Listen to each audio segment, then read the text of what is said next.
como é calculado o coeficiente gama Z? Nós sabemos que, vou voltar aqui para começar daqui dessa imagem. Nós sabemos que toda edificação que tem uma parte acima da superfície está sujeito a forças, tanto horizontais como verticais. Vamos imaginar que aqui seja a minha superfície, né? Essa parte da edificação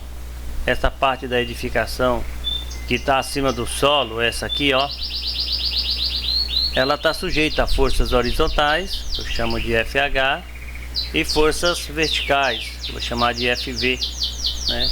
Forças que agem tanto num sentido como no outro. Essas forças, em algumas situações, elas não conseguem mover a edificação. Então a gente diz que ela está completamente rígida.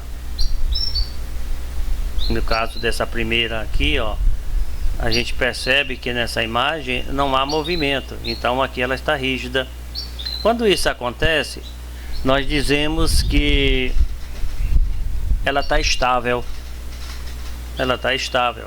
E é um esforço chamado de primeira ordem, porque os nós são fixos. Nós são essas junções aqui, ó. Não há movimentação. Já nessa segunda imagem aqui, ó, o que é que a gente percebe? A gente percebe que houve um deslocamento, ó. Anterior estava aqui, esse ponto, agora esse ponto está para cá. E a gente percebe que houve aqui um deslocamento na horizontal. Então essa edificação está numa situação diferente dessa segunda. Então nós chamamos essa segunda aqui de esforço global de segunda ordem. E portanto um esforço de nó móvel. Outra diferença entre elas é os momentos. Nessa primeira edificação aqui, ó, apenas a força vertical vai produzir um momento aqui na base. Não vai ter outro, só vai ter esse momento. Já nessa segunda, há um acréscimo. Além desse momento produzido pela força vertical, essa força horizontal que eu estou colocando cá, ó, ela vai deslocar e vai produzir um outro momento em cada um desses pontos aqui. Um momento aqui, um momento cá, um momento cá, um momento cá. Então, nesse tipo de edificação, os nós são móveis, porque houve um deslocamento. Nesse caso, nós chamamos de esforço global de segunda ordem. E para a gente poder classificar esses esforços, nós vamos utilizar um método chamado de coeficiente gama Z. Então, para essas edificações que permitem uma mobilidade, um deslocamento na horizontal, nós vamos medir esse deslocamento através desse coeficiente gama Z. Então ele pergunta, eu copiei aqui um pequeno tutorial. O coeficiente gama Z tem por principal objetivo classificar a estrutura quanto à deslocabilidade. Deslocou é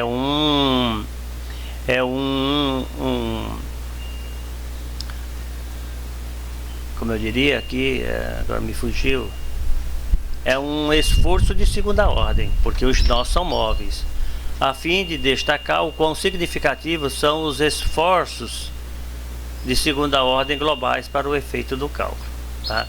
Então, nessas edificações que há esse deslocamento, nós dizemos que os nós são móveis e classificamos o esforço como um esforço de segunda ordem.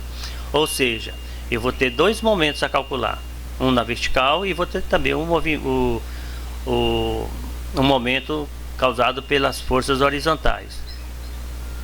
O coeficiente gama Z é determinado a partir dos resultados de uma análise linear de primeira ordem para cada passo de carregamento considerado na estrutura, Seu valor é calculado e comparado com os valores limite, a partir dos quais a estrutura deve ser considerada como de nós móveis. Fala assim: seu valor é calculado e comparado com o valor limite, a partir dos quais a estrutura deve ser considerada de nós móveis. Ele quer dizer que nós classificamos assim: o que for menor ou igual que 1.10 eu chamo de alfa. Se eu tiver entre 1.10 e 1.3, como é que eu colocaria?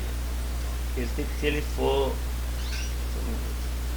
ele for maior que 1.10 e menor ou igual a 1.3, aí eu tenho o meu gama Z. Então é isso que ele quer dizer. O valor limite é esse 1.10. Se eu calcular e encontrar valores menor que 1.10, a estrutura é rígida, os nós são fixos, acabou o meu cálculo. Mas se eu encontrar valores entre 1.10 e 1.30, aí os meus valores seguem esse coeficiente de gama Z, ok? Vamos lá. Além disso, o coeficiente gama Z é obtido por meio de uma análise elástica, considerando a não linearidade física dos elementos estruturais por meio dos seus valores de rigidez, através da configuração de valores de rigidez destes. O valor gama Z é definido por... Então tudo se resume, ó, nessa relação matemática aqui, ó. O gama Z vai ser o inverso de 1 menos o delta M tot vezes a distância, dividido pelo M1 tot vezes a distância, onde esse delta M tot, que ele cita aqui, é a soma dos produtos de todas as forças verticais. As forças verticais, quais são elas? Um peso ou a carga que foi atribuída por sobre a construção são forças verticais. Então, quando eu somo todas essas forças verticais, eu estou me identificando com esse delta M tot, pelos deslocamentos horizontais de seus respectivos pontos de aplicação obtidos na análise de primeira ordem, tá? Os deslocamentos horizontais que ele cita são esses aqui, ó, esses pequenos espaços aqui, ó. Observe que eles vão diminuindo até chegar em zero. À medida que a edificação vai subindo, os espaços aumentam, o deslocamento é maior. O M1 tot, que é o segundo momento, porque nós sabemos que nesse tipo de deslocamento há dois momentos, o vertical e o horizontal. Nesse M1 tot é o momento de tombamento, ou seja, a soma de todas as forças horizontais com seus valores em relação à base da estrutura. As forças horizontais são essas aqui, ó. Essas aqui são as forças, são os deslocamentos horizontais. Então eu vou somar essa força vezes esse deslocamento, a segunda força vezes o segundo deslocamento, e assim sucessivamente. Essa somatória é o que ele chama aqui de M1 tot. A verificação do gama Z, segundo o item 15.5.3 da NBR 6118 de 2014, é válida para estrutura reticulada de no mínimo 4 andares. Então, quando a gente fala de gama Z, nós estamos falando de uma estrutura que tem 4 andares ou mais. Assim serão calculados gama Z para cada combinação de cálculo definida em cada direção de aplicação do vento que foi considerado no projeto, desde o maior valor encontrado é adotado como valor crítico determinar o valor final do gama Z. Aqui ele diz o seguinte: quando você constrói uma edificação, é interessante que você faça pilares num sentido e pilares no outro sentido. Isso para que você aumente o grau de rigidez da tua construção, né? Então, eu tenho aqui, por exemplo, pilares que estão na horizontal, pilares que estão na vertical, pilares de novo na vertical, pilares na horizontal. E, portanto, quando a gente vai calcular o gama Z, a gente escolhe uma direção, né? Você indica qual é a direção que você está calculando e faz os seus cálculos.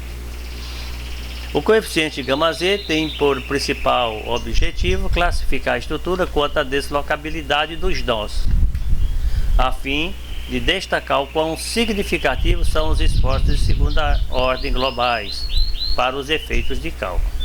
Então, γz é um esforço de não deslocabilidade dos nós num esforço de segunda ordem. A seguir será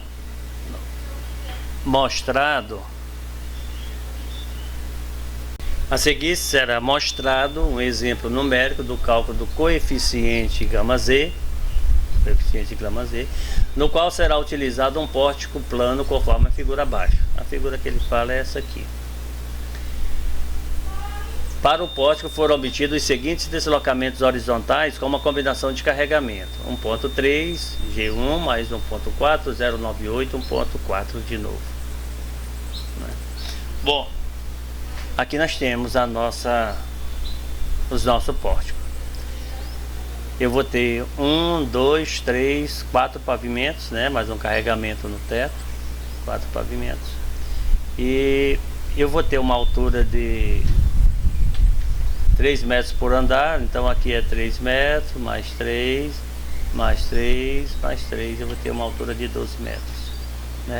Eu tenho uma carga distribuída de 3.750 toneladas por metro, distribuída, aqui em cima. E aí eu tenho as cargas por andar, 1.10 toneladas, 1.9, 1.20, 1.95. E a carga distribuída lá no teto é a mesma por andar, tá? Esse deslocamento gerou um deslocamento aqui no alto de 96 centímetros, ou melhor, 0,96 centímetros, ainda tem que passar isso aqui para metro, 0,84, 0,59 e 0,26 centímetros. Bom, vamos ver como é que calcula o nosso gama delta, o nosso γz. Continuando. O item 1573 da NBR 6118 de 2014 permite análise de esforços globais de segunda ordem em estrutura reticulada com no mínimo 4 andares. É o nosso caso aqui. Eu só posso trabalhar com γz se eu tiver 4 andares ou mais que 4. No caso aqui eu tenho 4. Considerar a não linearidade física de maneira aproximada, tomando-se como direito dos elementos estruturais dos valores seguintes. Então ele fala aqui de uma maneira aproximada de um prédio de 4 andares, de calcular o γz. O modo de elasticidade vai ser 0,4 do produto do modo de elasticidade com momento de inércia quando a área de aço S ali é diferente, e quando for igual é 0,5 aqui. Isso para vigas, para pilares vai ser 0,8. 0,8 dá 80%, 80% do modo de elasticidade mesmo do momento de inércia. Aqui 40%, aqui 50%.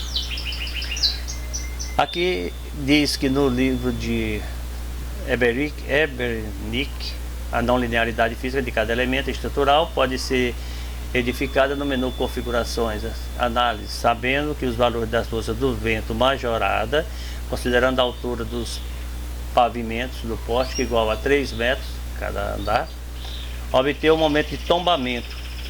Qual é o momento de tombamento? É esse momento aqui, gerado pela força horizontal. Essa força horizontal produz esse deslocamento e eu tenho uma força aqui. Quando eu multiplico essa força, pega aqui a canetinha. Quando eu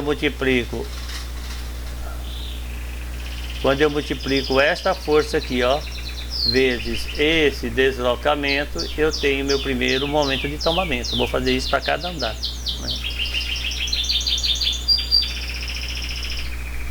Aí ele diz, o M1 tot vezes a distância, o momento vezes a distância vai ser a somatória de todos os momentos horizontais. Então, lá no alto eu tenho uma força de 1.10 tonelada força. Esse vem aqui, 1.10 tonelada força. Vezes quanto?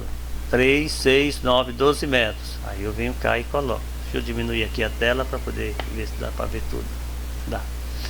Então eu tenho aqui, ó, esse 1.10 aqui vezes esse ponto 96 aqui, ó,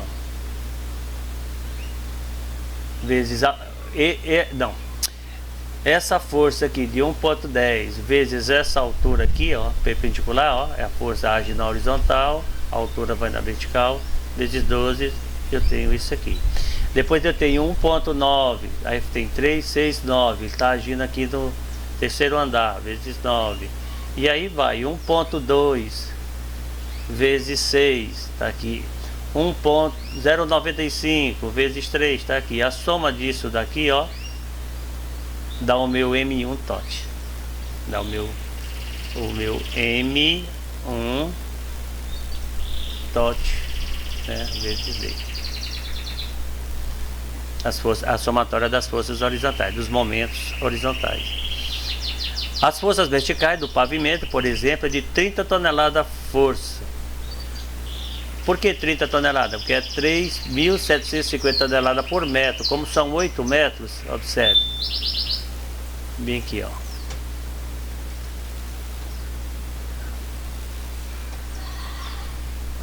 É 3.000, aqui é 3.750 toneladas força por metro. Só que são 8 metros, ó. 4 metros até isso aqui. E daqui para aqui mais 4 metros dá 8. Multiplica por 8, vai dar 30. Então você tem 30 toneladas da força vezes os deslocamentos. O maior é de 96 centímetros. Deixa eu mostrar lá para poder acompanhar. Ó, o primeiro é de 96 centímetros, tá aqui, ó. O segundo é de 84 centímetros, tá aqui, ó. Tudo passado para centímetro. Aqui estava em metro e eu passei para centímetro. Aqui 59 centímetros, 0,59 centímetros. Aqui 0, na verdade 0,50, acho que essa unidade está errada. Peguei isso aqui na internet. Aqui está 0,51, já está em metro. Porque a tonelada da força aqui está em metro, ó. Então, deixa eu mostrar aqui. Vem aqui, ó. Aqui é tonelada força, ó, por metro. Então aqui 0,96 é metro, não é centímetro. Metro, metro, metro, metro. 96 centímetros, 0,96 metro. Porque quando eu vou multiplicar cá embaixo, ó, tem que estar tudo em metro. Então aqui está em centímetro, mas acho que aqui foi um erro. Eu peguei esse exercício na internet para interpretar. Então aqui vai ficar 0,96 metros vezes 30. Somou todo mundo, deu esse número aqui, né? Agora é só substituir, né? Fica fácil. Então o gama Z vai ser 1 sobre 1 menos o delta M1 TOT D, que deu 0, acabei de calcular aqui, ó, 0,795 dividido por 40,35, que é o M TOT, M TOT vezes D. M1, aqui é TOT vezes D, dá 40,35, que foi tudo em metro. Tonelada força aqui, ó, metro, metro, aqui estava errado. Então eu encontrei isso aqui.